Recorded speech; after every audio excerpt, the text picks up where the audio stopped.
What is up, freaks? It's your boy Marty Bent here. Late night Thursday, post RHR rip, post rip with Parker Lewis, which you all are about to listen to. Always a great time to get Parker on the mic, pick his brain, figure out what's going on. A lot of energy in this episode, a lot of energy in the city that we recorded this episode, Austin. Day 10 for Uncle Marty.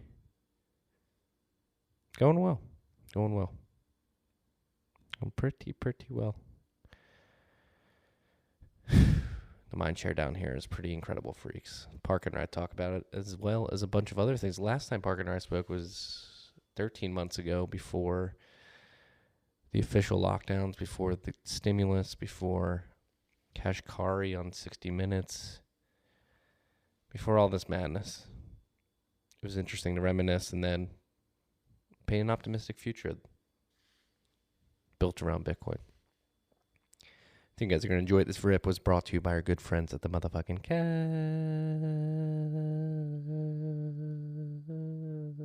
Cash App. Help me stack sats, send sats, receive sats, sell sats, if you so please. We're saying sats. Because sats are the standards. Are the standards? They're the standard. There's no more stacking a fraction of a Bitcoin. You're stacking whole sats. There's 100 million sats of one Bitcoin. Cash App makes it easy to stack sats. You can DCA into sats. You can buy daily, weekly, bi-weekly. Set it and forget it. Set a set amount of Bitcoin that you want and buy it via the Cash App. They're offering account numbers and routing numbers so you get funds direct deposited into your app. You can stack sats quicker. And we got their Boost card accepted wherever Visa's accepted. Great deals with that Boost card. Check it out. Use the code STACKINGSATS. That's STACKING. When you download the app, if you haven't already, you're going to get $10, and $10 is going to go to our good friends at Owls Lacrosse. It's Owls Lacrosse.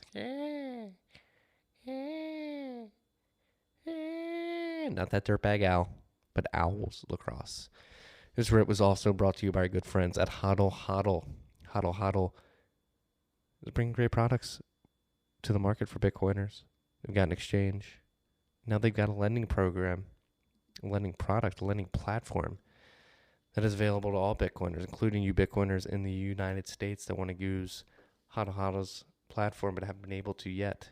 You can use it with their lend.hodlhodl.com platform. Lend.hodlhodl is a new non-custodial Bitcoin-backed lending platform that allows peer-to-peer lending and borrowing between users globally, anonymously, and on your own terms. No KYC AML.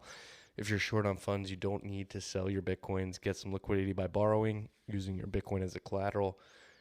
And the great thing is you don't need to entrust someone with your funds. You lock it up in a multi-sig escrow in which you hold one of the keys in the 2 or 3 escrow wallet, so you can always track your Bitcoin and make sure it's not being rehypothecated. Also, if you have some stable coins laying around, you want to get some yield on those, you can enter the other side of that marketplace, offer up your stable coins to be lent out. Bitcoiners looking not to sell their Bitcoin and looking for loans will take your stable coins and then they'll pay you back with interest. So go check it out. Land at Hodl Hodl. Creating incredible value and utility for Bitcoiners. Create your own offers and set your own terms on lend.hodlhodl.com. Lend.hodlhodl.com. This rip was also brought to you by good friends at Brains. BRAIINS. BRAIINS.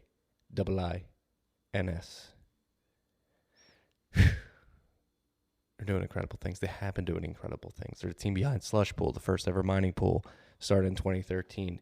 They created Brains OS Plus firmware. All right, they noticed Bitmain had some backdoor in Ampli. In 2017, they created this firmware so that users had an option outside the manufacturer firmware. And guess what? Their firmware helps you stack more sats. It stretches your hashes more.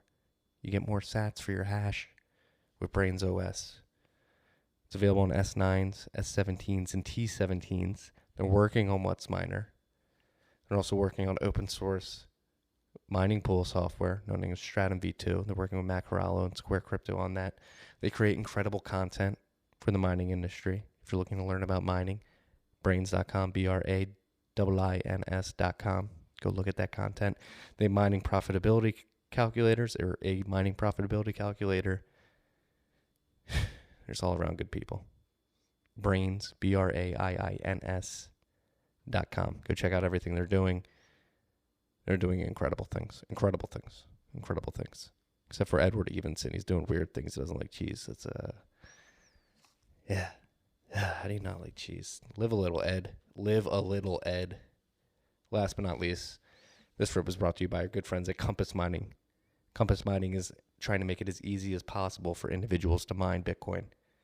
All right, what they do is they take all the complexity of going from zero to having a miner and plugging it into a place with a competitive electricity cost.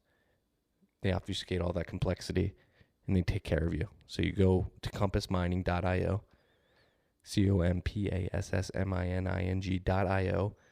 You pick a mining model, you pay for it. They get the mining model. After you pick your miner, you pick a hosting facility. They have the power, the electricity costs very transparently available on the website. So you find a hosting facility you like with a competitive electricity rate. You pick it. You buy your miner. They send your miner to that facility. They plug it in. And then they start streaming sats to a wallet that you control. They're trying to get more individuals mining Bitcoin, distribute hash between individuals. Again, they take out the complexity. Compassmining.io. Check it out. Gosh, freaks. Weird times we're living in. Good times, weird times, tumultuous times. A lot of opportunity, a lot of despair, if you look at the world in some way, but a lot of opportunity, a lot of reasons to be optimistic. Bitcoin provides a reason to be optimistic. Parker and I talk about that in this episode. We need more strong men and women out there. Stand up, speak up. Don't let the culture decay to a point where it gets crazy. We need good people. We need strong people. I think Parker Lewis is one of those people. So enjoy this rip. Tiki.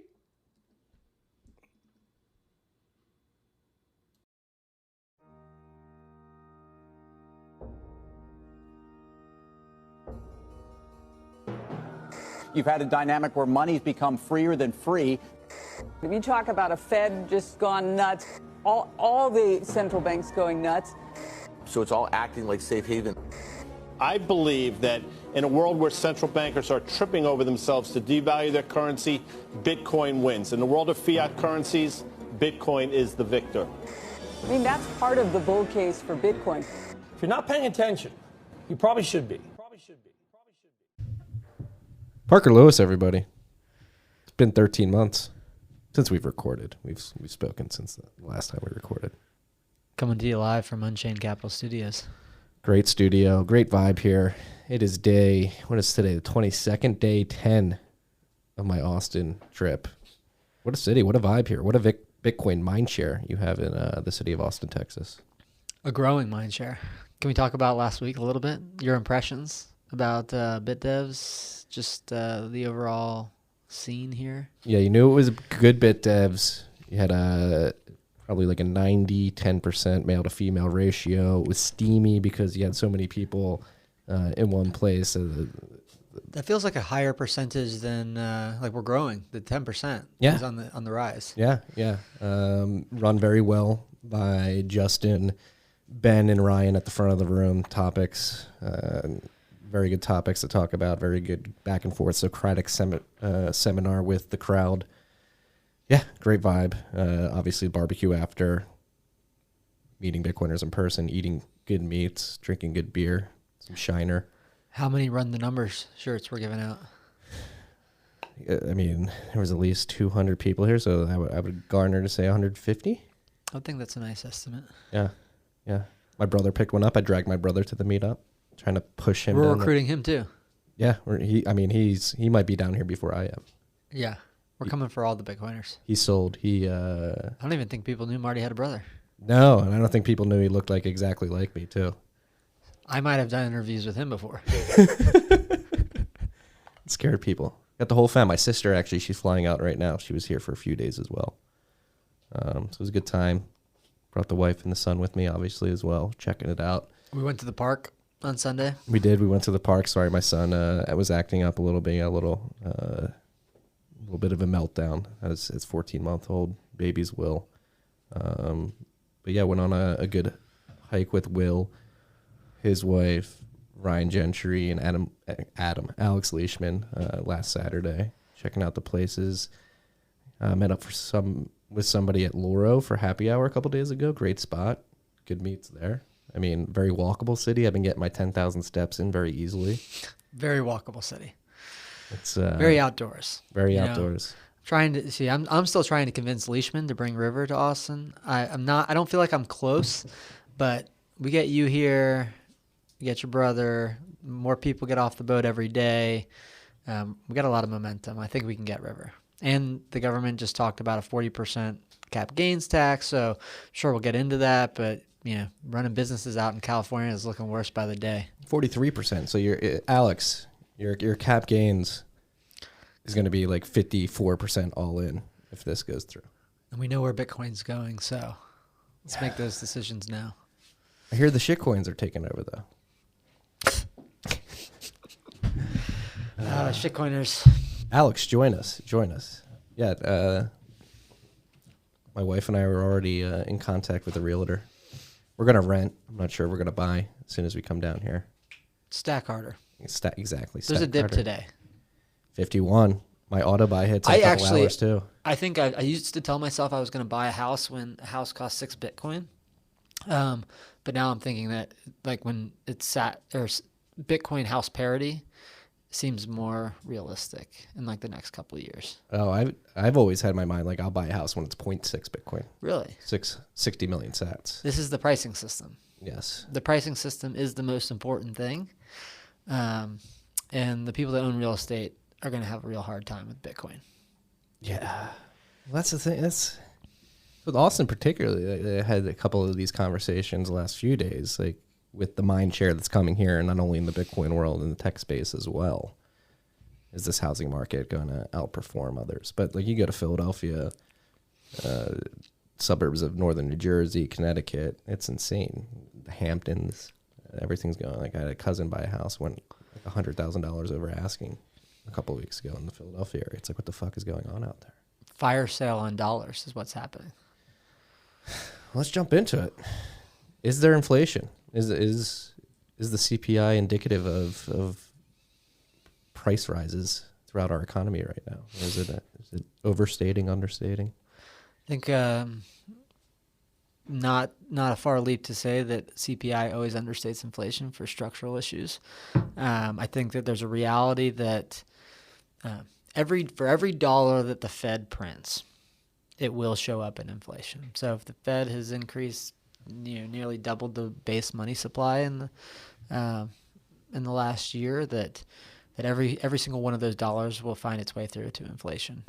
There's a reality that when you shut down a global economy and you have a system that's entirely based on, or almost entirely built on credit allocation, that creates a significant deflationary pressure.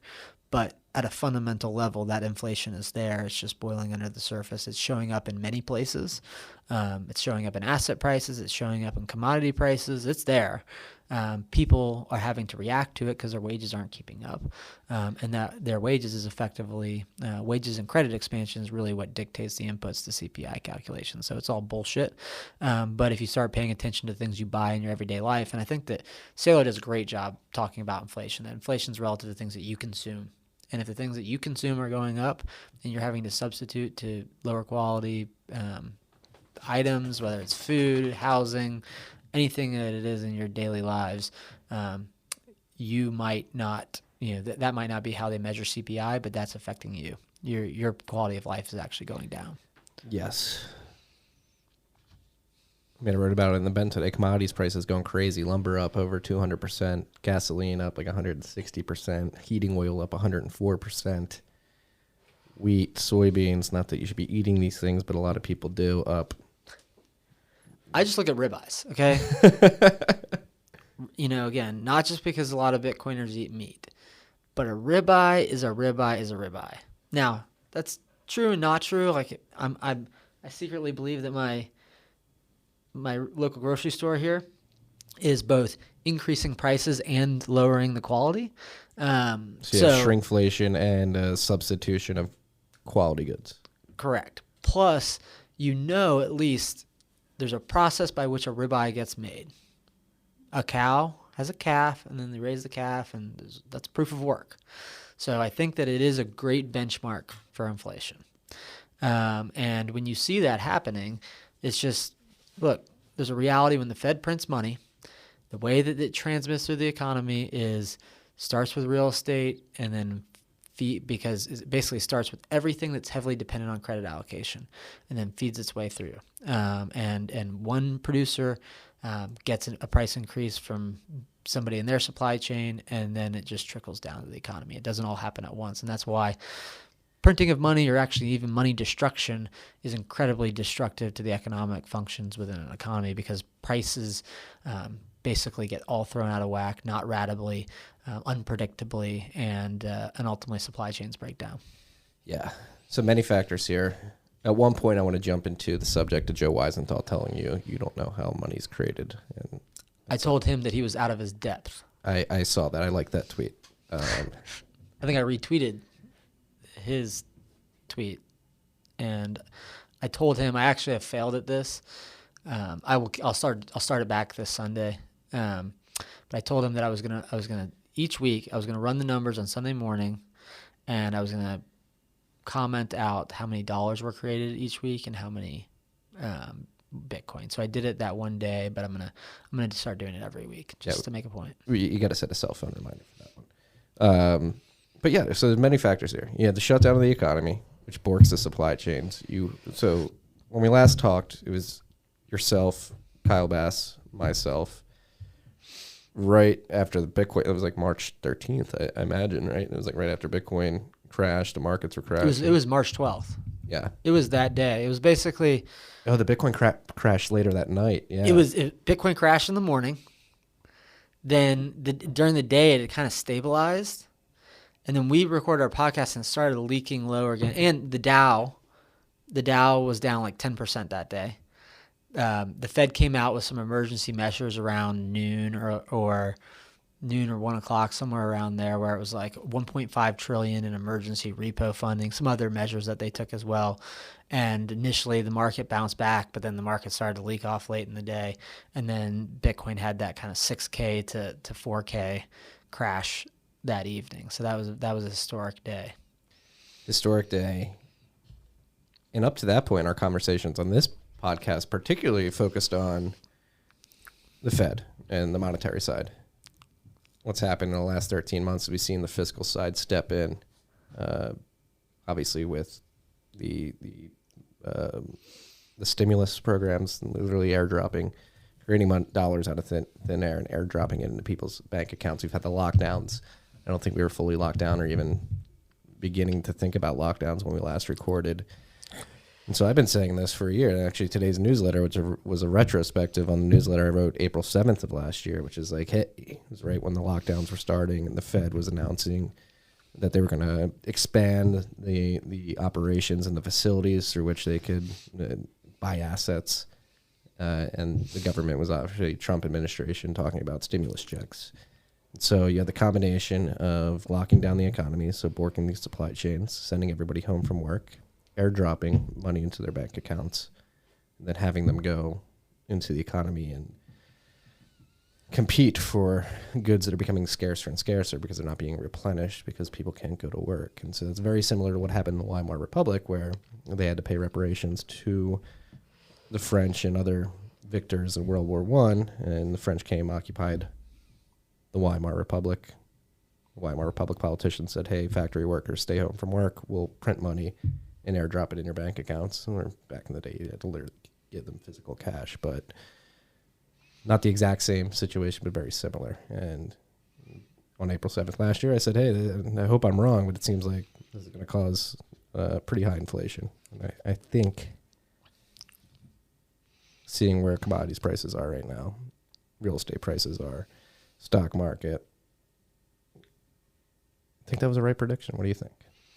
Well, if we kind of trying to recall all the measures that happened. So we recorded, I think, on March 12th. And then on, I believe, March 26th, it was, the Fed came out and basically announced that they were going to do QE beyond infinity. And then that was around the time when Neil Kashkari came out, or I think he came out just before that, and basically said there's an infinite amount of cash in the Federal Reserve. And then they come out with QE beyond infinity. And in those basically 3 months following when we recorded, from the beginning of March to the beginning of June, the Fed printed $3 trillion. Like $3 trillion, which isn't it's just categorically insane. And whatever inflation that we're seeing right now, like, we haven't seen anything yet, in my opinion. Right. And I think that oftentimes, but if we fast forward it to today too, and just in the context of this year, we're all kind of going about our daily lives. The $3 trillion was the shock and awe. I think that is really what woke up a lot of people to Bitcoin. Paul Tudor Jones specifically mentioned it in his letter when he announced that he had purchased Bitcoin. He called it the Great Monetary Inflation. Michael Saylor has brought it up. Ross Stevens has brought it up. I think that moment, the fact that it happened so fast in such scale, you can say what you will about the Neil Kashkari comment, but it was a $3 trillion that just got flooded into the market, where they basically said, we are going to buy every credit instrument that exists to keep this credit system propped up. And that was crazy. And it was almost like they beat the dead horse, and they just kept beating it. And then everything kind of calmed down, at least in their world, as they would measure it.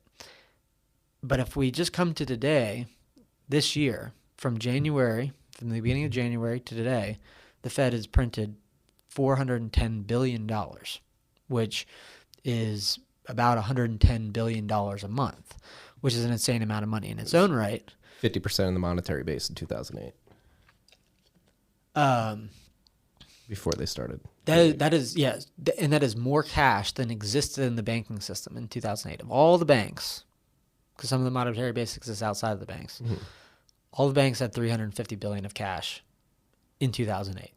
So just in January, February, March, and to this point in April 2021, $110 billion a month, which the height of QE3, which was the biggest QE program of all after the financial crisis, was $85 billion a month. And so we've just entirely normalized this idea. And I like to say that only children and morons think you can print money and not have consequences. And we're going to find out. I think we are finding out. So let's dig a little deeper into the specifics of the facilities that the Fed, so you said that they can buy any debt they want. So they basically expanded the types of assets they could purchase last year, and they started with corporate debt, right, to save the failing airlines and cruise ships. They're bailing out cruise ships. Fucking cruise ships. Personal distaste for cruise ships, but you know what? Don't go on cruises, people. It's a free market. It's true. If people want to go on cruise ships, let the free market decide. Let's just not bail them out. But yeah, so I think there's a reality that in 2008 they began by buying mortgages, they began by buying treasuries, and that was consistent with what the Fed has always done, with the exception that they did it in greater scale, and they also bought treasuries of longer duration. Yep. And that was really QE1. And then as part of QE2, I believe it was, they started to introduce buying mortgages. And there was a lot of consternation within the Federal Reserve about the fact that that was more of an activity of credit allocation rather than interest rate targeting. And there were Fed presidents that were made uncomfortable by the idea that the Fed was effectively operating a hedge fund rather than just buying one, government, whether it was regardless of the treasury, like in terms of the duration, they were just buying treasuries. That there's a reality that even that advantages functions within the economy that are heavily dependent on credit by manipulating interest rates, but by going directly and buying mortgages post-financial crisis, that started to cause people, even within the Fed, to be more uncomfortable with what should have made them all uncomfortable anyways, just buying $1 trillion of treasuries. but it shows you kind of not necessarily a slippery slope, but like once you set a new standard, then it sets a precedent to do even dumber shit and even crazier shit, because you've already normalized, well, we bought treasuries and we bought mortgage-backed securities, and there's a reality that when the credit system, because of the inherent degree of leverage that exists, and I always summarize it as the total amount of debt that exists in the system versus the total amount of dollars that exists in the system.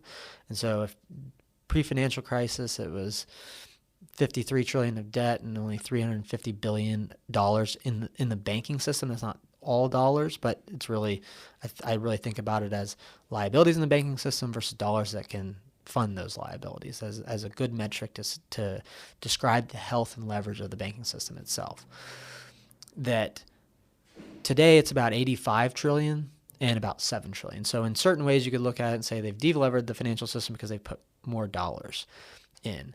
But there is still so much leverage and still so few dollars relative to that debt. And that's what dictates that more dollars need to come into the system, that the Fed, whether they're consciously doing it, I think that their actions in March, April, May, June of last year indicate that they see this as well, that their function of QE is to prop up the credit system. And when the credit system starts to collapse, basically every form of credit is figuring out that there aren't the dollars there to repay them. And what we saw last March was investment grade credit went down 25% in a matter of a week. That's like the highest quality corporate paper. And what the Fed had to do was they had to inject money into the system, into all these points of credit to prevent from basically mass defaults. And because of the nature of the degree of leverage, if they didn't do that quickly, the whole thing would just collapse on itself. It would just feed. And that's why Neil Kashkari basically came out. He was an advisor to, I believe, Hank Paulson in the 2008 financial crisis. Very clear by his interview with 60 Minutes and the Fed's actions this time that it was, they thought that their mistake last time was that they didn't go hard enough and they didn't go fast enough, and that they ended up having to do more as a function of it. But really, it's this dynamic of debt and dollars. And when they shut down the whole economy, they had to say, okay, well, we can't just put money into the system via treasuries and MBS. We have to put it into virtually every critical function of credit to prevent certain pockets of credit from essentially causing knock-on defaults or waterfall defaults. And so that was, just a certain summary, and I don't have an exhaustive list, but they basically started buying bond ETFs that could basically provide liquidity to IG corporate bonds. And then I'm not sure if they actually bought high yield, but they created, I think, a stipulation that said if like they bought a bond and then it was later downgraded, that they could continue to own it. And then they also created a facility to buy, to basically help fund the money market accounts that funded the credit in the paper that was muni bonds. And then they also, obviously they had a large program to fund small businesses, which is a separate program. But it was basically they looked at every kind of major pocket of credit and said, hey, we have to inject money here to prevent essentially defaults.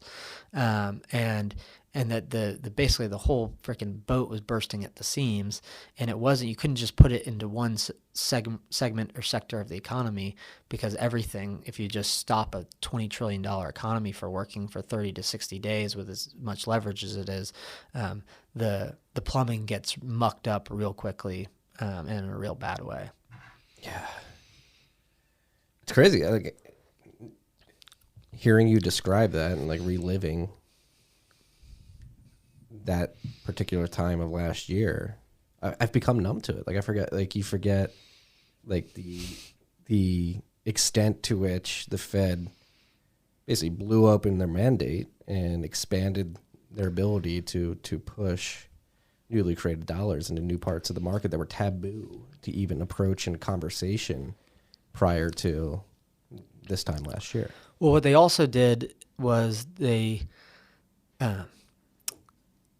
I don't even say it's a mandate, but I believe it's the charter that says that the Fed can't directly finance the Treasury, in the sense of they can't just print money and give it to the Treasury.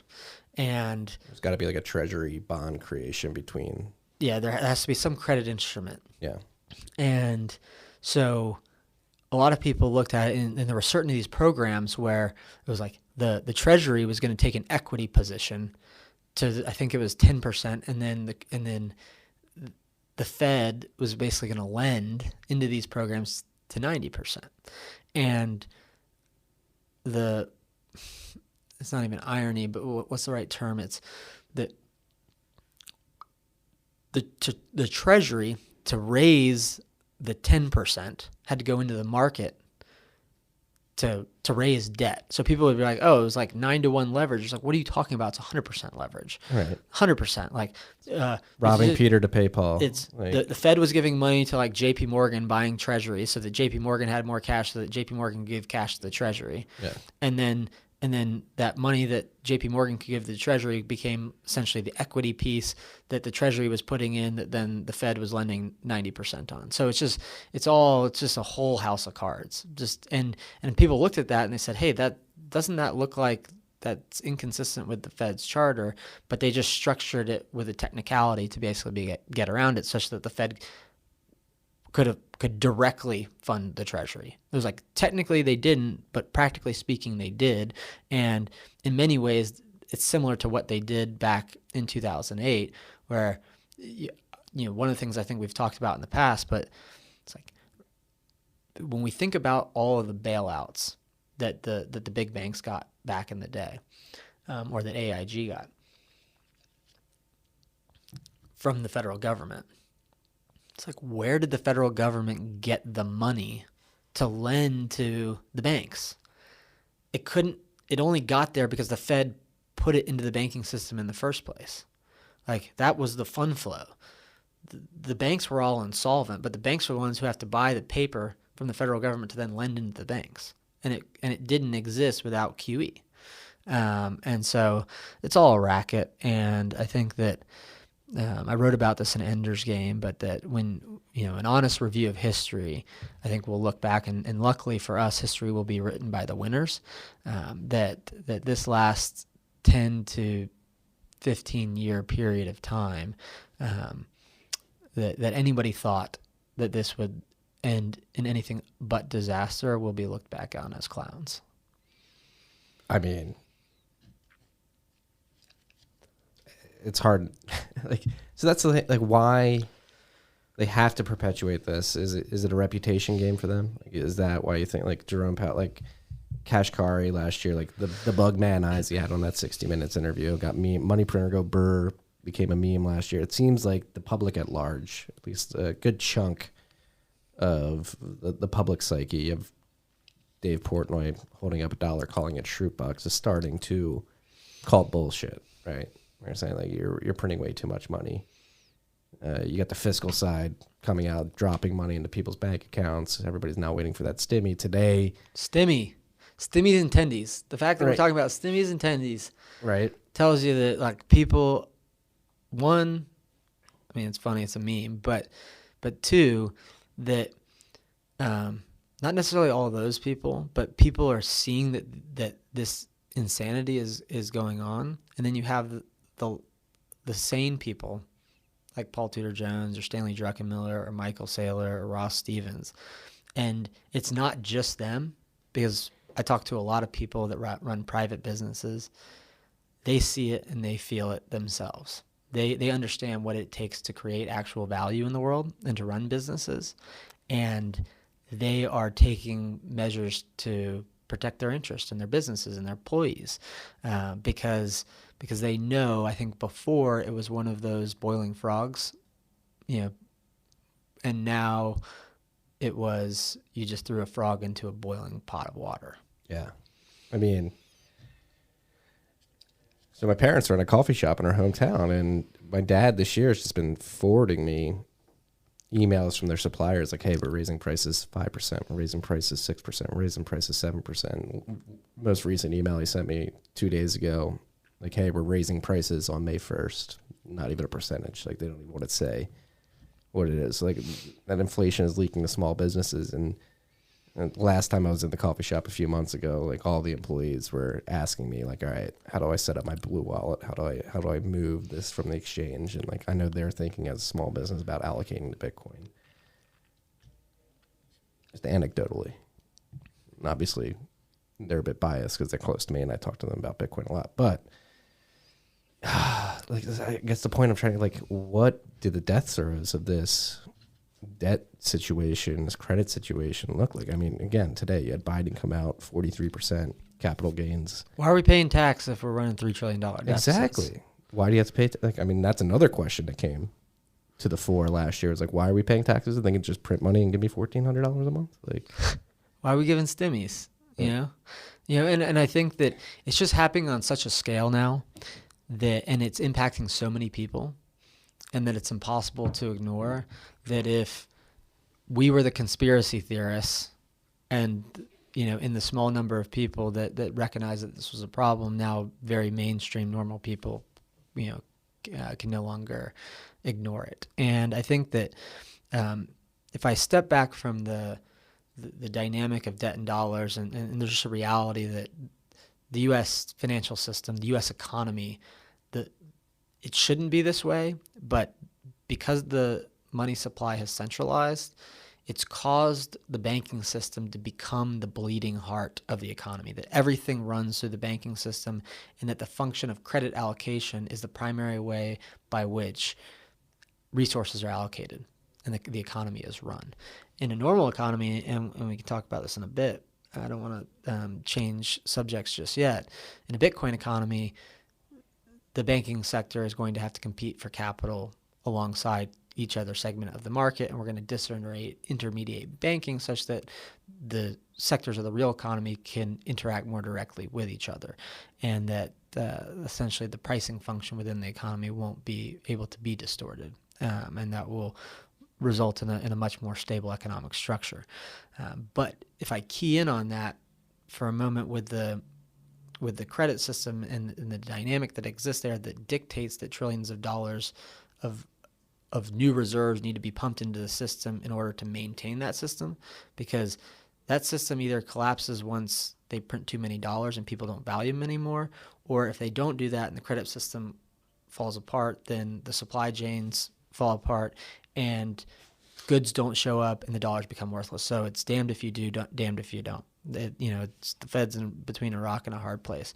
But on a fundamental level, if we think about the pricing mechanism, because this is what your dad's talking about, what other businesses are experiencing, of having the cost of goods and real goods go up. What ultimately happens is company A is having their prices increase, so then they try to pass it on to their customers. And then ultimately their customers can't pay those prices, and they start substituting and going somewhere else. And it's not just about substituting to lower quality goods, but at a certain point, the company's going to raise prices, and it's going to cause their business to deteriorate, and their business is going to be impaired. And that's, oftentimes when people think about hyperinflation, they just think about the side of it that is trillions of dollars being printed. But what's actually happening is the price system and the pricing mechanism that's coordinating the activity of hundreds of millions of people, if not billions of people, is sending all sorts of, not necessarily false, but all sorts of changing relative prices. And that when you have a complex system such as the U.S. economy, whatever the current GDP is in dollar terms, like 25 trillion, I don't look at it on a day-to-day basis, but somewhere around there, that ultimately certain businesses fail because they can't respond to the changes in prices. And then when those businesses fail, that means that real goods and services don't get delivered to the people that have come to rely upon them. And real goods and services ultimately become scarce relative to money, which is the opposite dynamic that needs to exist for money to be functional. And so it's the the impairment and the failure to deliver real goods and services that ultimately creates a run on real goods and services at the same time when money is being printed. So it's not simply a function of money printed until people don't value the money. It's that function of printing money causes real economic activity to be impaired because relative price signals all start to fluctuate and businesses can't react, or businesses make decisions based on those changes in prices that cause their underlying business to be impaired and their customers to go elsewhere. And that's when we see hyperinflationary events. It's actually the economic distortion and disruption and impairment paired with the money printing, but it's the money printing that actually causes the impairment of economic activity. Well, what makes this situation particularly scary is the lockdowns too, right? Like, let's say vaccines roll out, anybody wants to get a vaccine gets a vaccine, and people feel more comfortable going into the economy and actually interacting, going to businesses, spending money, and getting about their everyday lives. Right? You have that factor into this situation as well, which makes it particularly scary if you really think about it. Because again, like you mentioned, these are complex systems. You can't just say, snap your fingers, everybody's got a vaccine, go back to your normal way of living, and expect supply chains particularly to be able to just get back to where they were January 2020. Like that complex system too, the supply chain is thrown into this equation, and that's like a lagging thing, right? Like it's going to take time for the supply chains to get back to where they were. And then you have a bunch of people getting back to work, getting back into the economy. They're getting income again. So there's more people with more dollars competing for even more scarce goods. Yeah. I mean, on top of the situation you just described. Like, yeah, and I mean, one micro example would be just a house. Think about all the inputs that go into a house, and that's an incredibly complex supply chain. And right now, lumber is a big issue. And but just use that as one microcosm and add up everything. And so when the builder who's building the homes, and he's also having to price the land, and he's having to set a price that's changing rapidly on him, that one day there's not going to be buyers there that can afford that price, and he's just got a bunch of inventory sitting there that he can't move, because while dollars are being printed, they're not necessarily moving through the economy in a way that allows for them to essentially be recycled from in a balanced way that causes an economy to sustain itself. you can prove this with the velocity of money, correct? Yeah, but it's not. That's one way, but it's not just velocity. It's that these people who run central banks, they think that they can just pull strings and that the economy magically goes. But the reality is they can put money in the system, but they can't make a sustainable economy function. And it's actually the changes in prices that cause that system to break down, that cause the builder to take the rises in input prices and then ultimately sell a home for, for an increased level. And there's going to be certain people that can continue to pay that higher value of a home, but then people get tapped out and they go away, and then all of a sudden a home builder can't move their inventory, and then they can't pay their employees. So it's just when you try to act God, essentially act like a God, and think that you can control the economy as central command, it fails to recognize that the economic systems are as complex as they are. And it's that core principle I've mentioned before, but I'll mention it again. Central bankers can put money in the system, but they can't make it go where they need it to go beyond that initial printing of the money. Yeah. It's crazy times. It's fucking weird, man. It's somebody's got a big family and parents who are of modest means, working, family of modest means, working in a small town, just trying to provide for their community, and seeing it get completely borked like this. What is, you talk about Ender's Game. You wrote Ender's Game, but what do you see the next 12 months looking like? You said inflation has been pretty high already, but we haven't seen anything yet. It seems like the Fed is sort of trying to just throw everything on the fiscal side now. Like, hey, you guys got to figure this out. You got to do an infrastructure bill. You got to drop stimmy checks on people, raise cap gains taxes. Not that they're publicly posturing this way, but it seems like they're like, hey, we've done everything we can. It's up to the politicians to raise taxes and do spending, if you will. Yeah, I don't know if I think about it. There's oftentimes there's this discussion of monetary policy versus fiscal policy. There's a reality that the federal government can't be financed if the Fed isn't putting money in the system. So if there's a certain amount of dollars that exist in the system, there's a certain amount of credit that exists in the system, and that system is in massive imbalance, that if you want the federal government to raise taxes to pay for something, that those dollars aren't there to ultimately get to the federal government if the Fed doesn't put them in. Or if the Fed, or if people look to Congress and say, hey, we need a stimulus program, we need to do an infrastructure bill, it needs to be $2 trillion. Again, everyone's competing for those dollars, and the system is far more than a few dollars short. And so every time the federal government raises $2 trillion, that's money that's coming out of somewhere else in the banking system. And so one way or the other, the Fed has to finance it. It all has to come from monetary policy because the system is effectively redlining. And so I don't think it's so much, it all comes back to the Fed. There's, when the financial system is insolvent, and there's a certain number of dollars that exist, there's only one, or there's a certain amount of dollar-denominated debt, I should say. There's only one way for those to get satisfied, and that's via the Fed. And so what do I think is going to happen over the next 12 months? I do think that the federal government's going to come in with even larger stimulus programs to, quote, try to stimulate the economy, and that is going to cause the Fed to have to pump trillions more dollars into the system, and it's a vicious cycle, and it basically can't end without people opting into basically ejecting out of the U.S. dollar, and that doesn't mean like on a geopolitical basis. That means individual actors within the economy, people that are looking to things like Bitcoin and say, hey, like I don't have a project to go invest in. I'm trying to shore up my balance sheet.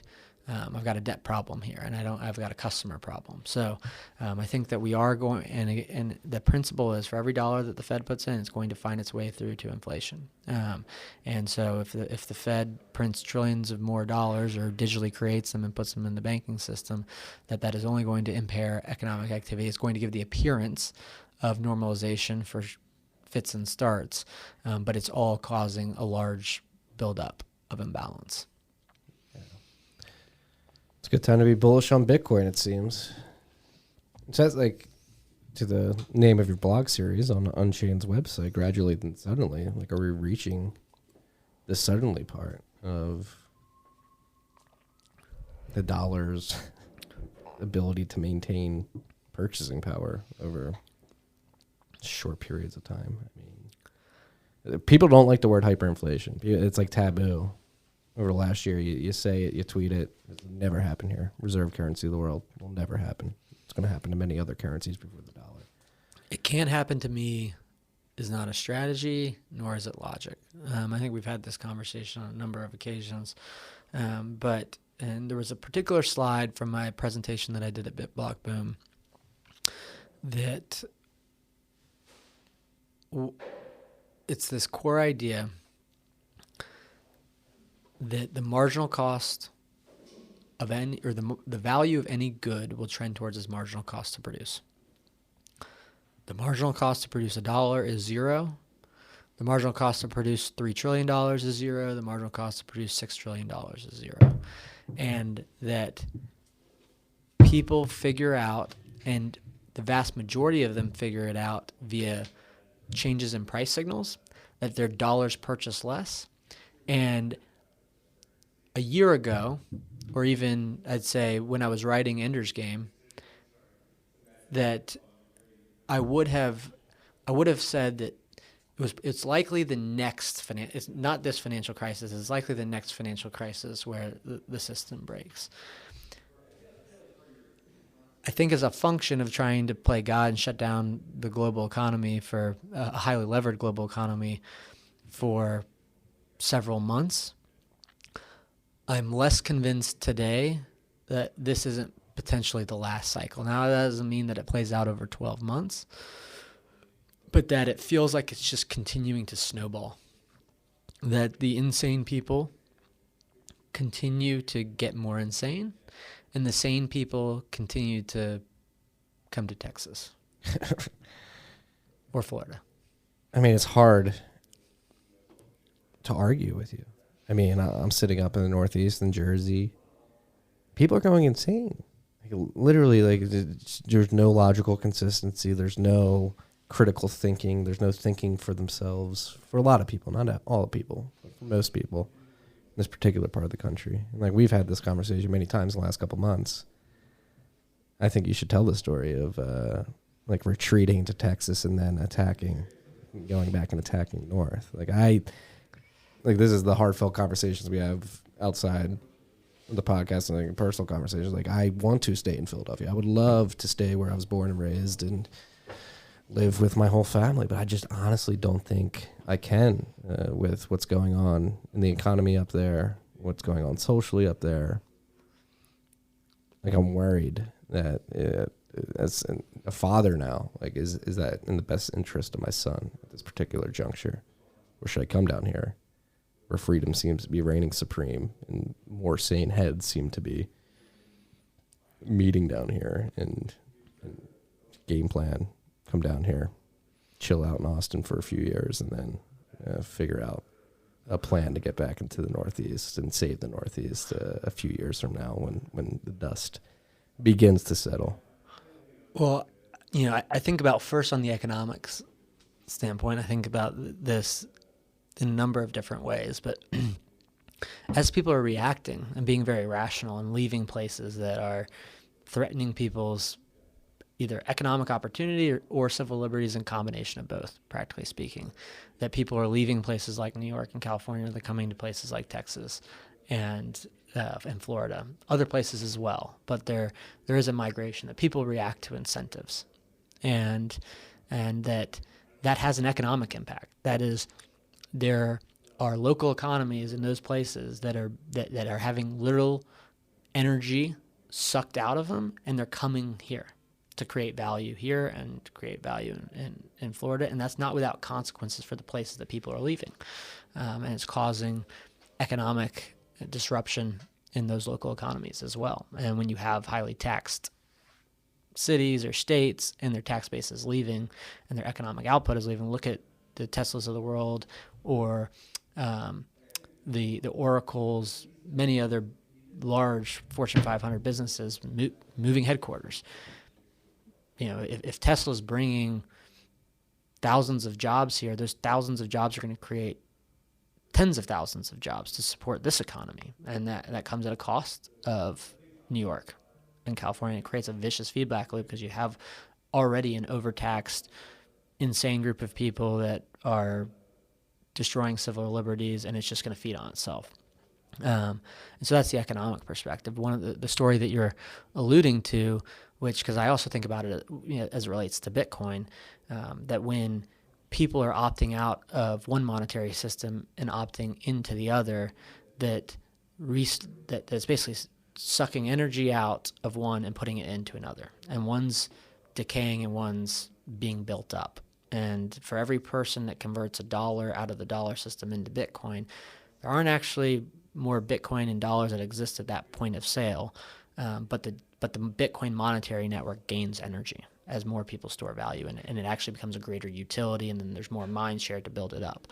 And one of the ways that I think about Texas, and again, I think that many people feel this way about Bitcoin, is that Bitcoin is a great source of optimism, that Bitcoiners are not dystopians, that Bitcoin is the path not to prosperity, but it provides us a tool to live our lives and to preserve certain levels of freedom and certain quality of life.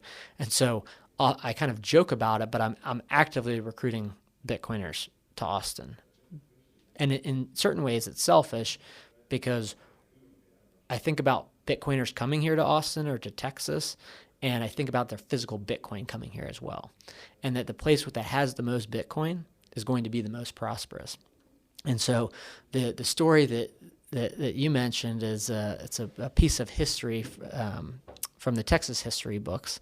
And there's a reality that, and one, I love the United States, love America. I'm a, red-blooded, patriot here. But that a lot of our history, Texas was a republic. Texas was independent for, albeit about 10 years that we were independent before we joined the United States. And that in the early 1800s, Texas was fighting for its independence from Mexico.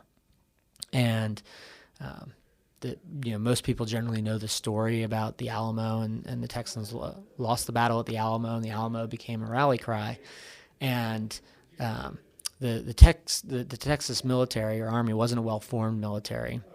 They were outnumbered easily 10-1 by the Mexican military, which was a more kind of formal military, kind of rank and file rather than militia. And that after the Alamo and after a few other critical losses, Sam Houston was leading the Texas Army. And that Sam Houston also was, I believe, a former senator, a U.S. senator from Tennessee before he came down to Texas. And he's one of the founding fathers of Texas. But he was leading the Texas Army at the time.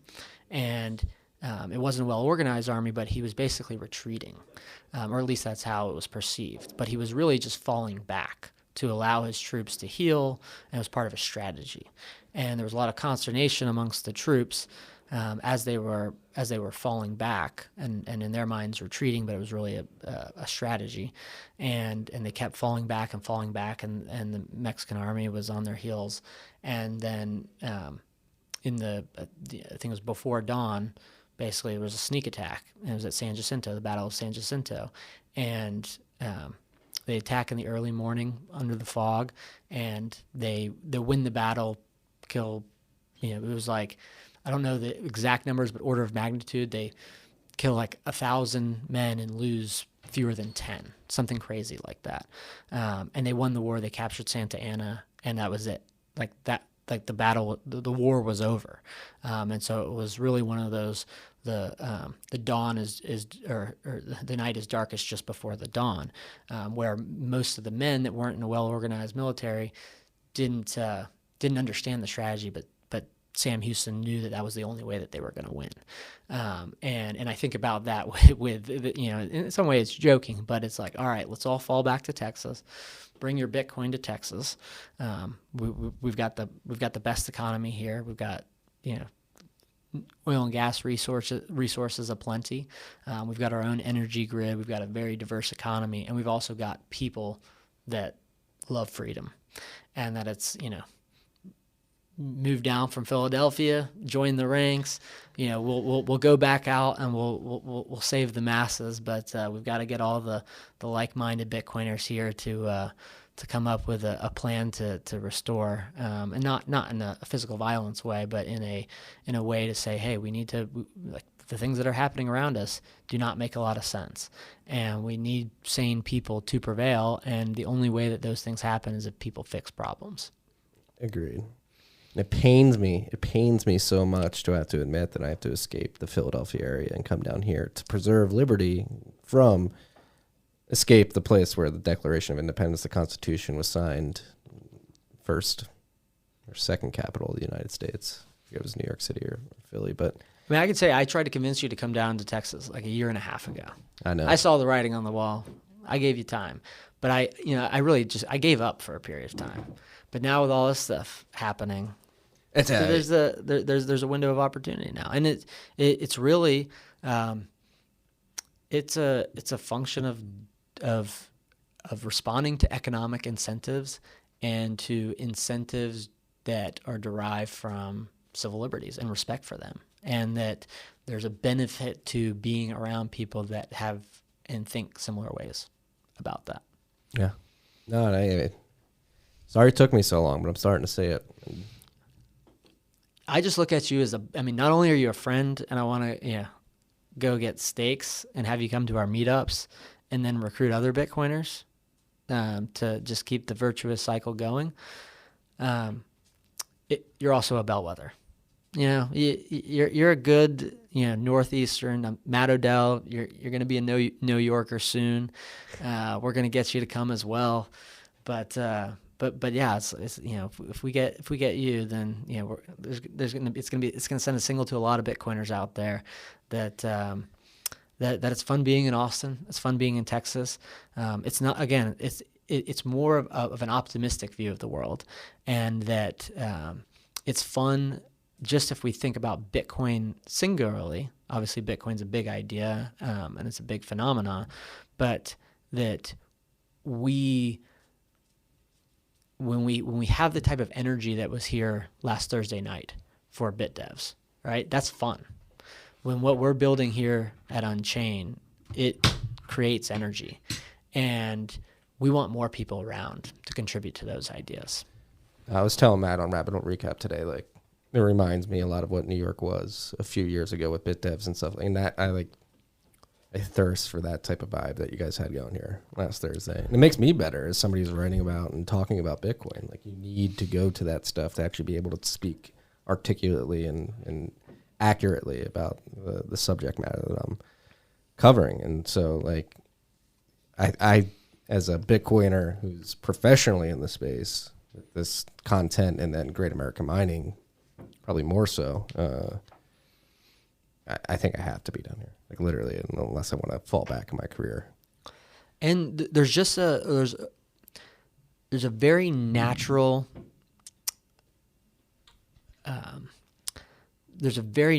feedback loop that happens when you put Bitcoiners together, or when you put any group of people together. That people need to be around each other, but particularly in Bitcoin, that when you're talking about ideas, and we ultimately, our entire economic structure is one of trial and error. And that if you're not having conversations with a lot of different people and you're not exposed to a lot of different ideas, that the output in aggregate will be far less. That if everyone's kind of fractured and not together, and you can think about that from the perspective of just being locked down. But when everyone's just away from each other and there's not a way to aggregate ideas and have a lot of people contributing to ideas, you're naturally going to produce far less than if that were the case. And so I just know from this last week, and I experience this every time we have a meetup and just having people in town. We had a lot of guys who I met for the first time that were in the oil and gas industry that have now come to the Bitcoin world, but they didn't come from the Bitcoin world and then go find the energy world. Oil and gas or petroleum engineers or guys that work in the oil and gas space, just in the production exploration side, that they're starting to learn about this and they're excited about it, and they have ideas and they have a knowledge base that I don't have. But then that starts to get me thinking about things at Unchained Capital that I should be working on. We've obviously had a lot of conversations just between Unchained Capital and Great American Mining about ways that we could potentially help you or you could potentially help us. But then when you start to get other people drawn in that have a skill set or specialization that we don't have, then they can actually help us physically do things that we wouldn't be able to do on our own. And those are the type of things that happen when you bring people together. And that this is also a unique place because we do have such rich natural resources, and that is so critical to the Bitcoin ecosystem, that when you put developers together with oil and gas professionals, with capital, with a strong regulatory climate, and an energy grid that is deregulated, that a lot of phenomenal things can happen. Yeah, I mean, and this is something that we think about a lot at Great American Mining and talk about a lot. It's like the stack, right? It starts with energy. You need energy to mine. You need to do your proof of work. You need to generate electricity to run the ASICs to do the proof of work. There's a stack being built that's going to emanate from the energy industry, go up to the mining industry, up into what Unchained is doing with lending and collateral lending. Like, you can see the disparate parts of the stack starting to come together and work together. And like, the new financial system is going to emanate energy, mining, lending, capital, financial services, and beyond. Yeah, and one conversation that highlights this too, which this is just a perfect example of something I hadn't even been thinking about. My mind wasn't even open to it. I mean, ultimately, I would have gotten there, but it wasn't one of the things that was one of the top 5 things that made me excited about Bitcoin. Was I was talking to Andrew Myers from Satoshi Energy, and he was in town, and he was in town actually the week before last and stayed in town for BitDevs, and talking about the idea of the way that the energy markets are actually funded.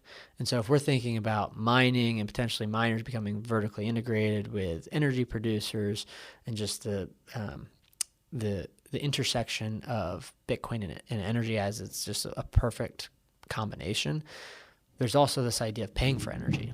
And the idea that you could potentially, as an energy producer is providing energy, whether it's to a Bitcoin miner or anybody else, could also be having payments streamed back to them in real time on the Lightning Network. And whether it's conceptually real time or just in a way that the energy fulfillment and the payment fulfillment are happening in parallel to each other, and that an energy producer could basically take final settlement of payment for what has been delivered without counterparty risk. Like that as an idea, I was like, I don't know why I hadn't thought about that, but that is fundamental to the functioning of an energy grid. And so that potentially being one of the early big applications of payments, given that we know the energy producers are starting to really key in on Bitcoin and what it can do for them. That then it's like, okay, well, if I start to understand Bitcoin as a medium, as why it stores value, and that I can actually convert my energy more profitably into Bitcoin at certain periods of time, or maybe all times, depending on the source of energy, that I can then, for everything I do, potentially take a percentage of this in Bitcoin as a way to de-risk my whole funding operation. And so I do think that's just one example of the type of ideas that come about when you're around a bunch of people that are talking about Bitcoin, that the way that their minds work are slightly different than yours, and they're focused on different things. And then when you put two people together in the same room, you're gonna get actually actionable projects that might otherwise not come about, or if they do, they might be further down the line. Yeah, the mind share being in this is the physical shelling point, the geographic shelling point of the Bitcoin mind share in North America. I feel it happening. I felt it last week. I felt it all week. I've been meeting Bitcoiners all week. I'm coming. We're already looking. We got a realtor. But to go back to what you just said though, like what we see Great American Mining is producers love this, mineral rights owners love this, especially if can we pause? Yes. Great American Mining, not GAM. Yes. The Facebook. Parker Lewis, got to give him credit. He gave us our drop the moment. We don't refer to ourselves as GAM anymore. We're Great American Mining. A name that is worthy of the cause. I agree. All right, didn't mean to interrupt you there. No, but Tom and I, because it was just myself, Tom, and you on the call, right? And I think Todd was there. Todd was there too. Yeah, it's like drop GAM. It's Great American Mining. From now on. I literally went into like all of our literature publicly and it was just like Control F GAM, change it to Great American Mining. But like you said, like the payouts, particularly if you don't have to market your gas, if you don't have to take it from upstream to midstream, market it, get your net backs, and then wait N45 for your royalty checks to come in or your payments to come in, you literally convert the gas to electricity on site, run your ASICs, point your hash at a pool, and you get payouts literally daily. If you want to, as a producer, as a mineral rights owner, whatever it may be, liquidate that for US dollars if you want to, or just hold it in Bitcoin immediately. It's game changing in that regard. And this is something I've been saying on this podcast, other podcasts, and I particularly want to get your viewpoint on, because we talk about the Fed, its role in the economy, and how it affects everything. Like, my thesis is that the energy producers, by proxy being Bitcoin miners, the largest Bitcoin miners, are going to replace the Fed, not in the sense that they control monetary policy or interest rates associated with Bitcoin, because they can't, but they replace the Fed window, the place where the production and distribution of the monetary units happens. Right? It's going to happen at the Bitcoin mining layer, which is going to be at the energy producer level because they're going to be the biggest miners. And like, how do you build a financial stack on top of that? I think about it a little bit differently. Good. I need some pushback on that. Yeah, Bitcoin maximalists don't all think the same on every single topic, and that's why we talk about ideas. I think about so there's certain parallels which I would say miners and nodes replace the New York Fed from a settlement layer. That virtually all large financial transactions that happen through the U.S. banking system, final settlement happens through the New York Fed. And that final settlement now will happen as a function of Bitcoin miners for the entire global economy. I think probably where I would disagree is that they aren't deciding where capital gets allocated. They aren't able to say, we're performing a function and we're selling our energy to perform this critical function of clearing and settlement as well as currency issuance, but they're just issuing currency to themselves based on proof of work and a set of rules that they can't alter. So it's like, if you do X, we will do Y. And them doing X has to happen before they get Y, which is Bitcoin being issued. But if we fast forward to the future where all Bitcoin have been issued, that it will be more so that the allocation of resources will be done just by anybody who has Bitcoin. And that if you want to get capital, that you'll have to knock on someone's door nicely and pay a fair market interest rate. So, and I think that applies to any Bitcoin holder. And then the way in which that Bitcoin gets transferred to the person that wants to go build a project is miners and nodes validating transactions and clearing them. I do think that there are fundamental transformative dynamics that will come to be as a function of the integration with the American energy industry and Bitcoin, but I feel like it will be more impacting to the real economy than it will be a financial system, if that makes sense. Yes, it does, and it touches on something that you brought up early in this discussion is the changing in the financial system under a Bitcoin standard, and the banking system particularly. Like, how do you see like the grand transition? What does the end state of that look like in terms of like funding, and like you just mentioned, like individual Bitcoiners will be funding this stuff and investing in all of this, and it completely changes the dynamic of finance, right? Yeah, and I think so. I think about companies like our own here at Unchained Capital, and there's a critical fundamental difference between the bank-like entity that we're forming here and anything that maps to the legacy world. And the critical difference is that the way that we help people facilitate custody is them holding their own keys. We refer to it as collaborative custody, but clients hold 2 keys, we hold 1. I envision, just as an example, we have a relationship with GAM, and we've got a relationship with a bunch of Bitcoiners. Great American Mining. Fuck. Are you kidding me? Great American Mining. That was a joke. I was joking that you guys at Great American Mining, the Great American Mining firm, needs a project completed. You want to go do something that is beyond just Bitcoin mining. But you're a vertically integrated energy company at this standpoint, and you want some Bitcoin to go finance a project. What happens in the current banking system is J.P. Morgan just loots its customers, rapes and pillages them, takes their money, doesn't pay any interest, and finances the projects they want to finance. In our world, we have to, again, knock very nicely and say, hey, clients A, B, C, D, E, F, G, we've got a project. Here's the profile. Would you like to finance it? These are the terms. But you have to voluntarily opt in. And you won't do that if a fair market rate is being compensated to you or paid to you based on the nature of the risk that is being undertaken. And that there will be bank-like structures, but in that world,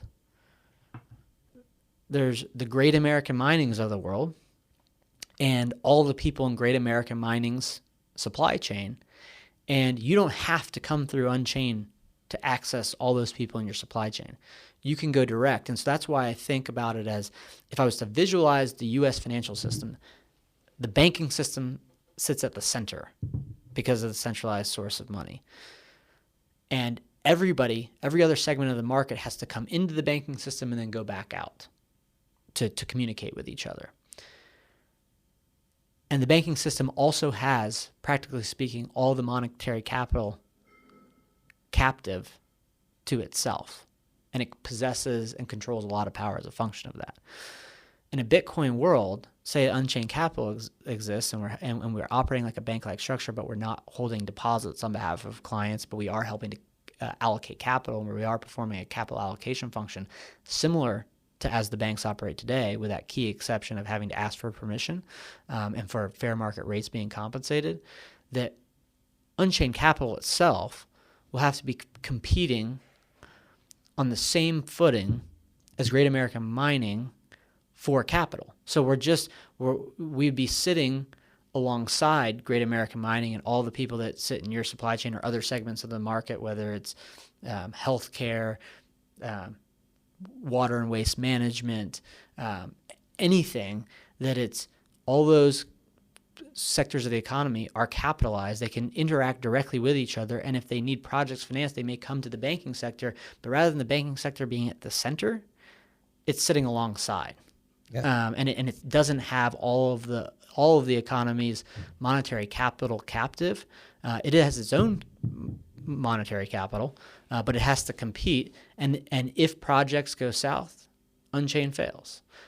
Or if another bank's projects go south, there are no bailouts in that world. And when you have a world and an economic structure that doesn't have banking at the center of it, you not only is the banking sector disintermediated, but you also you have more undistorted communication through the sectors of the economy that deliver real value, and that the capital that sits in the banking sector will truly only be the amount of capital that it earns from connecting people with capital to people that need capital. And that will be that will be a paradigm shift in and of itself. And as you're describing this, I just can't stop thinking about like the visualization for node topography compared to like the traditional banking system, where you have like the wheel spoke, the banks being at the center of the wheel, being the central spoke that distributes capital to everybody, versus the node topography, which is more, not exactly spider web, but like it's more distributed, like the stereotypical visualization you get when you compare Bitcoin nodes to like banking nodes, and you extrapolate that too to the actual capital funding of businesses on top of the Bitcoin network. That's that type of relationship between capital owners is very similar to the relationship between nodes propagating transactions and information, right? Yeah, 100%. And if you think about it, there should be no reason. I mean, obviously, Great American Mining has its own node, but there should be no reason why, if Great American Mining is just trading with the sectors of the economy, and imagine today it's buying ASICs and buying power. In the future, you might own power and you might be selling power to the grid. That you don't need a banking function to do that.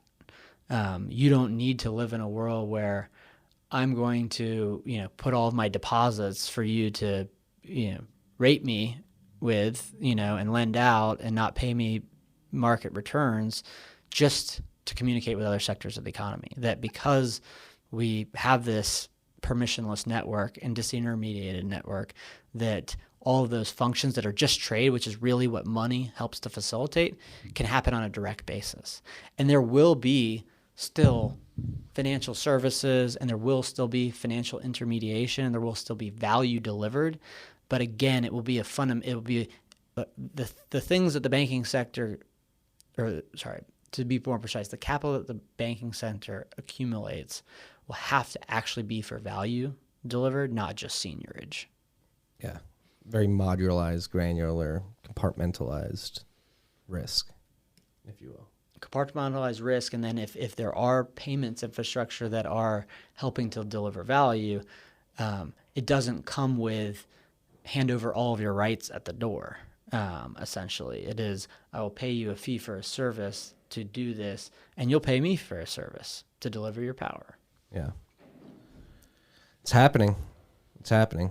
I mean, we're seeing it at Great American Mining, like, and you mentioned it earlier, like oil and gas folks coming to the meetup, like people are starting to click.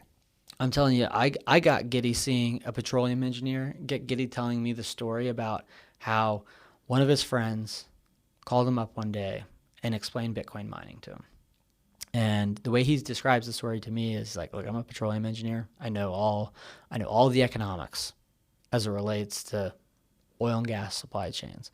And I can't relay the story precisely, but he basically is like, I basically have pen and paper out. I'm doing all the calculations of the cost to produce power, basically going from the amount, the MCFs to conversion to power, what it costs me to do that, and then kind of describes kind of ideas around transmission, and then he tells me, he's like, and then I'm converting it to Bitcoin at what that would translate to in Bitcoin. And my immediate thought was, this can't be right. It's too good to be true. This is too good That's to be what true. most producers say to us, you're bullshitting. Yeah.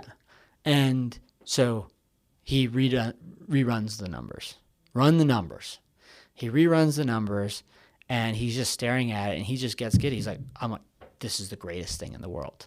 This is the greatest thing in the world. And then as part of that same conversation, I'm talking to one of that guy's friends who's also in the oil and gas space, not a petroleum engineer, but he's similarly kind of coming to understand Bitcoin in the last 6 to 12 months. And he makes a comment to me as he's figuring it out. He's like, he makes a comment that he says, I read every piece of history. He's like, I love two things: reading history about oil and gas and getting hydrocarbons out of the ground. And as he's describing to me his path to Bitcoin, nod to Nick Bhatia.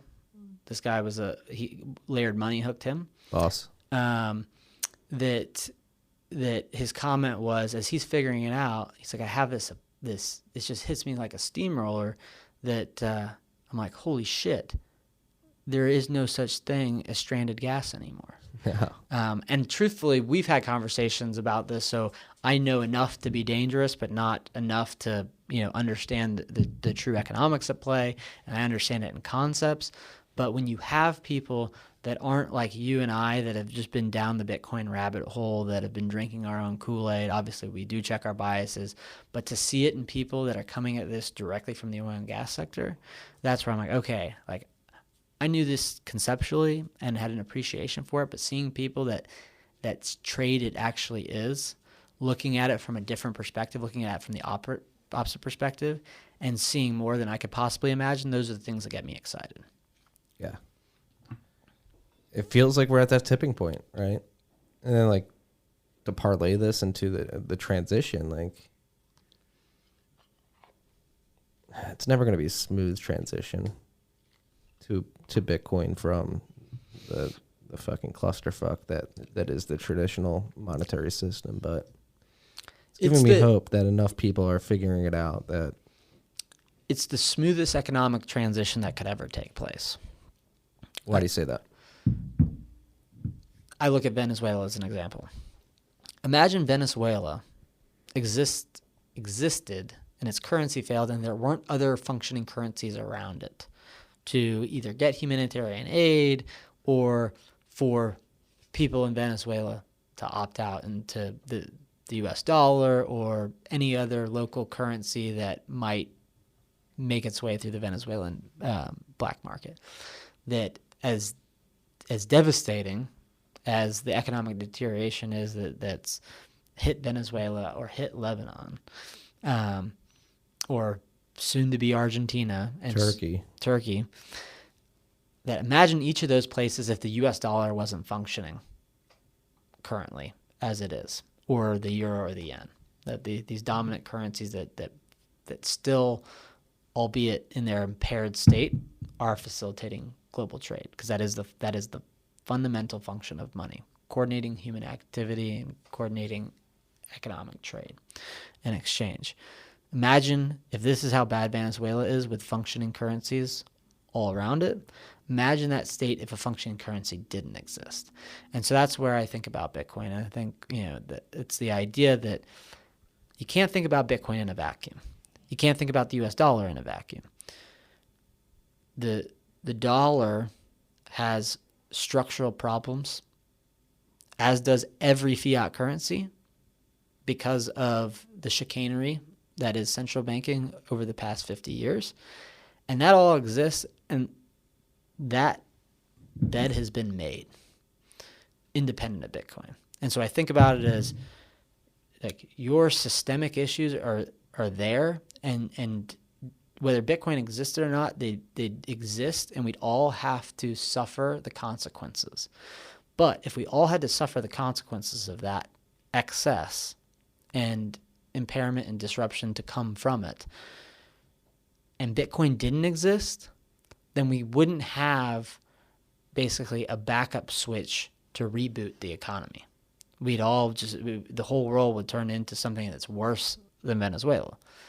The fact that Bitcoin exists is why I say that it's as smooth as a economic transition can take, because it is a functioning currency, that even if there is economic disruption, just as the feds and the ECBs and the BOJ run a train into a brick wall, that if we didn't have that, then we'd have nothing to fall back to coordinate economic activity. And what we do have the benefit of is this transitionary period, that people are able to consciously evaluate what Bitcoin is and to get it off the ground to a state that when those fundamentally flawed currencies truly do fall apart, that more people at least have a lifeline to, not necessarily a lifeboat, but it provides a foundation off of which to coordinate activity that if it weren't there, would cause economic structures to collapse in a way that they otherwise wouldn't, or that they otherwise would in a much more severe way. Yes. Said another way, thank God we have Bitcoin. Thank God for Bitcoin. Right. Thank God. Holy shit. We do have to get to dinner soon, even though our dinner guest bailed on us. Our oil and gas friends. How are we going to change the world? Actually, I don't even want to change the world. I just want to have a medium for me and my friends to create value in the world and store it. It's like, I think that that's one thing I hate about like Silicon Valley, that I have this mentality in Austin with Unchained that's like, it's just a bunch of sycophants that all want to change the world. It's like, just do your little thing. And that's how I think about what we're doing at Unchained, what you guys are doing at Great American Mining, what everyone's doing in the Bitcoin space. It's just like, do your little thing, and those little things will add up to something big. And that it would have been fun to have our friends from Dallas down to talk Bitcoin mining. We'll still talk mining, but yeah, it would have been fun. Would have been a lot of fun. But I think we're gonna have plenty of fun either way. They're coming to Bitcoin 2021 though. Well, they'll be there. It's gonna be a fun weekend. I'm excited to move to Austin. What date can we get you to commit to? It's gonna be post Labor Day. Okay. I'm gonna miss the summer. I can't do that. Enjoy the beach. Probably early October. We've got to make a shout out for Prop B. Shout out to Prop B, May 1st. Vote yes for Prop B. To reinstate the tenting ban. We're taking back the city. And you're supposed to vote no for two other props, correct? Technically, you could vote no for all others, but the important ones to vote no for, vote yes, Prop B. That's reinstating tenting ban. This is Austin, Texas we're talking about. If you're an Austin, Texas resident, vote. If you're not, tell your friends that live here. If you recently moved from California, don't fuck us up. So vote yes on Prop B. Vote no on D and F. D and F are trying to change the city to a strong mayor format, basically consolidates power in the mayor's office rather than it effectively eliminates the city manager. Our mayor's not as strong as Mayor Suarez from Miami, but just in general, it's a bad structure. And then the other vote no on, and I get D and F confused, but it's no on both of them. F is trying to change the election year from a gubernatorial year to a presidential year, and that's a bad thing. Because you just have groupthink. Well, if you have a group of people that elect a mayor that would remove a tenting ban that causes a homeless problem to exacerbate in a city, you generally have a lot of liberal groupthink in blue cities, that if you elect a mayor during a presidential year, that makes it almost impossible to have a sane person get elected. Yes. I agree with that. So, yes on Prop B, no on DNF. And as I told all the people that were at the meetup last Thursday, if Austin fucks this up, then I'll run for mayor. I'll win. We're already turning Austin into a proper Bitcoin citadel, but I'll turbocharge that and I'll fix it myself. Yes, and that's a topic I'm going to cover tomorrow with Will Cole, is the Bitcoin citadel. And when you run for mayor, I'll be living here, so I'll be able to vote for you. And when we have all the Bitcoiners here, it's going to be easier to get elected. Yes. And I said I'm going to move here after Labor Day. I have to move here at some point in September. I guess I'm going to just announce this right now. We're throwing a Bitcoin mining and oil and gas conference in the beginning of October. Will it be here in Texas? It will. It'll be in the Dallas-Fort Worth area. Wonderful. And so be on the lookout. Thank you for your economic development. Hey, it's the least we could do at Great American Mining for all the value and intellectual capital that the state of Texas has provided us as a company. Well, this is one thing that I'll mention it now. Safe Dean actually came here in 2018. I think it was after BitBlock boom in 2018. And it was recently after the Bitcoin standard was released. And he signed a book for Governor Abbott, saying how he enjoyed his time here in the state. I was supposed to get that to Governor Abbott, but I never did. Dropping the ball, Parker. So if anyone out there is listening that can help me get him that book, please reach out. We're going to get it to him. Feels like he needs to read it too. We need to start getting, I mean, this is something I've written about in the Bent a lot lately, and it's an extension of part of our thesis at Great American Mining is that some of these states need to start using some of their precious energy resources to mine Bitcoin, to roll into permanent funds that can, especially states that have no income tax and want to keep it that way, Bitcoin mining with resources within the state can certainly make that happen. You replicate the Alaska permanent fund, but you use Bitcoin mining as the source of those funds. Yeah, I think one of the benefits too here though is one of the things that makes Texas different from a state like Wyoming or a state like Alaska is, and also why it will be the Bitcoin mining capital of the world, is that the state and federal government actually own very little of the mineral rights in the state of Texas. I think it's something like less than 5%. But what they can do is they can create a regulatory climate that is open, that is clear, that attracts economic development. And I think we have seen recent movement from the governor's office to be very supportive of Bitcoin. And so now when I saw that from Governor Abbott, it made me think, you know what, I fell down on this, time to get back up. And so if anybody's out there, Governor Abbott, I've got a signed copy from Safe Dean himself. It is dated a bit, 2018, but that I think just makes it a more valuable NFT. Physical NFT. And actually conversations with the Railroad Commission, they want to reduce flare, but they want to do it in a way that's economically incentivized and not sort of top-down fiat dictated to the producers. And Bitcoin mining is that economic incentive. So I think the mining industry here in Texas, West Texas particularly, is very bright in the future. Just got to figure out how we can cool those hash boards down in the middle of the summer. And it's a problem that's getting solved. A lot of bright minds. Yes.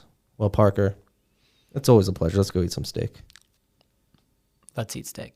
Peace and love, freaks.